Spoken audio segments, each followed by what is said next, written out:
Sitting in the city full of demons, working hard on running from the evils. It seems like my enemies been plotting every season.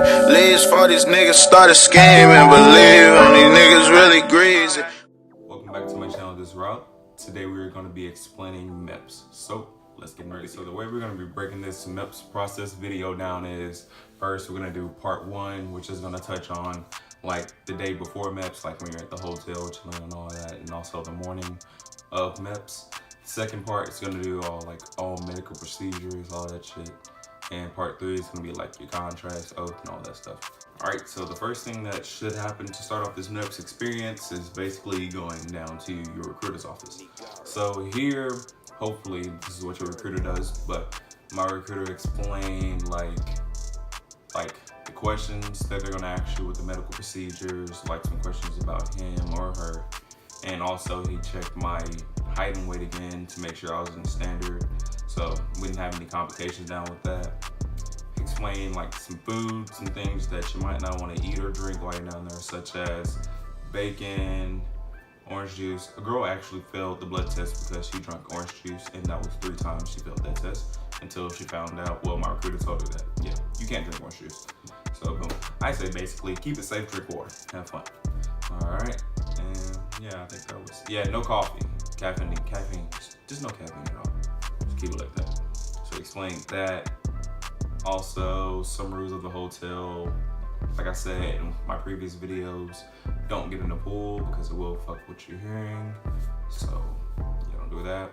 And that's basically what your recruiter is supposed to go over with you before you go down there. So we left from Trussville, Alabama to Montgomery, Alabama. And that was about maybe an hour and 30, something like that. Wasn't long really. But while on the way down there, it was raining and hail did hit the shuttle.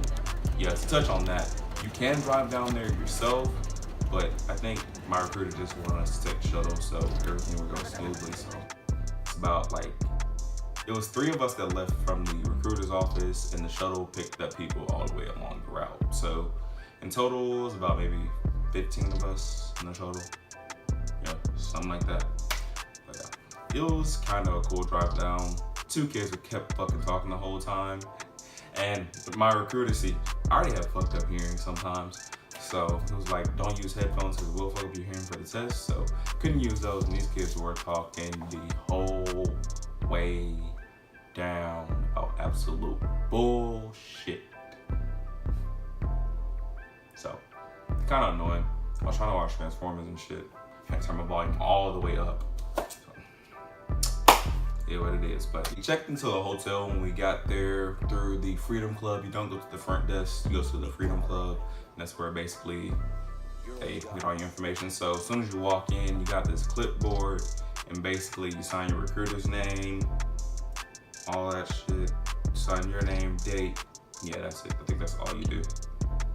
Yeah, I believe so. Then you get to the desk, and she gives you a room key, gives you a meal ticket in there for dinner.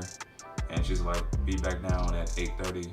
And also, if it was your first time going to MEPS, you sat on this computer and watched this 6-minute video. So that's it about that. Roommate's gone right now, but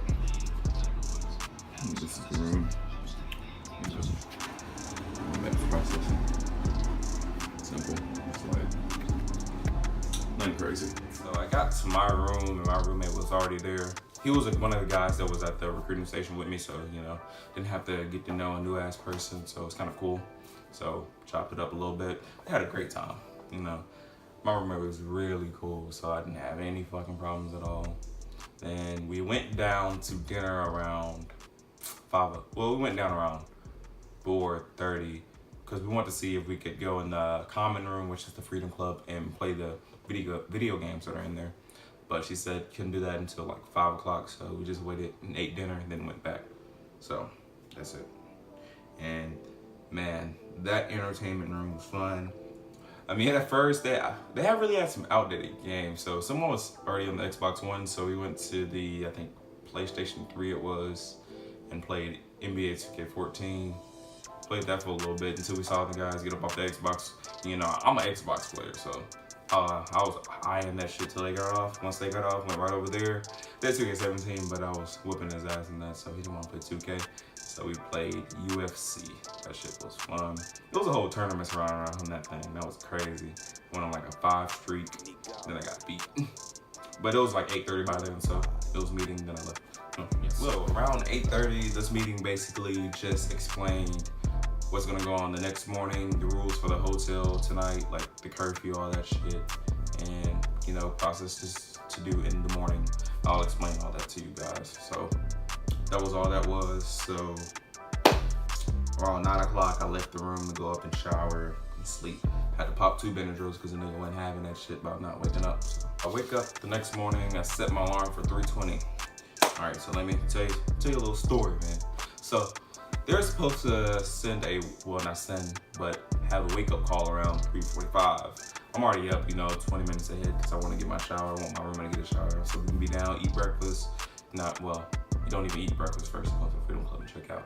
But I want to be down there, one of the first people down there, even though those Phil didn't do it. So comes around 3:45. We're still in the room. We leave the room maybe like 3:55. So we're just waiting. I'm like, bro, aren't they supposed to like have a wake-up call? Like, yeah. So moral of the story is, if we didn't set a fucking alarm, we'd have been fucked. Because we did not get not one wake-up call. So you had to be downstairs by 4 o'clock. We were about maybe 3 minutes ahead. We thought we were one of the first ones. So we get down there off the elevator. And like literally, say there's the room over there, and this is the elevator right here. We hop out the elevator and the line is right here. So there goes, like I said, we weren't one of the first people there. So you go down there, you check out, and you go eat breakfast. So breakfast was pretty sweet. The yogurt was nasty as fuck. I was pissed because I really wanted some yogurt, but all I got was like eggs, muffin, it was French toast, but it didn't have salmon on it, so I don't know what to call it. And some hash browns. That's what I had. Well, I don't think they were hash browns. They were just seasoned potatoes, but it was fucking good. So you had that, and that was pretty nice. So once you're done with breakfast, you go back to the Freedom Club to basically wait till 5 o'clock when the buses arrive to go to MEPS. So mind you, I'm over here chugging water because I had used the restroom early that morning, and I was like, yeah, I'm not frequent, using the restroom, so I'm like, gotta chug some water so I can, be ready. So we leave the hotel at 5, and it's like 20-minute drive to MEPS. So I think it was Maxwell Air Force Base. Maxwell Air Force Base that we went to. So that's that. And also once you get there, people were like, in other MEPS experience videos, they were going crazy and shit. All they did, the lady came on the bus, was like, talking about contraband, have this, let us know now so we can have that and you don't have a problem. She wasn't yelling or anything. She was like one of the front desk workers, so wasn't crazy. You go in, you take your belt off, and you don't take your shoes off. Yeah, you don't take your shoes off. You just put it through the little metal detector, X-ray machine. Then you go to the metal detector, and once you do that, you grab your bag, you go to this room where all the baggage is stored at. So once you get out of there, you go into the, caf area. It's not anything there to eat because it's not lunchtime yet. So basically, once everyone gets in there, they come in, they brief. Bro, I don't know how many times we got briefed on sexual assault this day. It was crazy. Over the whole MEPS experience, I probably got briefed about sexual assault over 20 times. So I guess that's like a big thing that happens or something, but we got briefed on that a lot. So you get briefed on that, and they let you know, like once 8 o'clock hits, the room with the baggage is locked. So like it opens every hour on that hour for 10 minutes. So if you want your phone or anything, which is only prohibited on the second floor, you can get that every hour on the hour for 10 minutes if you don't get it out first. I had everything out first, so I was like, you're done getting briefed, you go up to the second floor to your liaison, which is basically whatever respective branch that you are potentially joining, Air Force, Marines, all that stuff, et cetera, et cetera. So you do all that, you go in there, gives you a sheet, and it's basically like what type of contract do you want, 4 or 6 years, your name, all the other stuff. I can't remember most things on there, but I know 4 or 6 year contract is in there. So you do that, and once you do all that with your liaison, you go back downstairs to do a biometric scan. So this biometric scan basically keeps track of your paperwork all day. So they scan your right fingerprint, and your left fingerprint. So if your right didn't work, try your left. So you do all that, and once you get done with that, you get your medical information and you head right back upstairs. All right, so that's gonna be the ending of part 1 of the MEPS experience video. Part 2 will elaborate on what goes on with medical procedures and all that jazz. So if you guys are ready for that, leave a thumbs up. I'm hoping for maybe 10 likes, but I'll get that right out to you. So you guys have a good day. All town hero, guess they feeling me though. Baby, got your body monkey, I ain't talking ego. And no, we ain't really that friendly, you was not my amigo. I'm still screaming, fuck the other side, counting C-notes. It seems like every single day I'm in a race, I'm about to make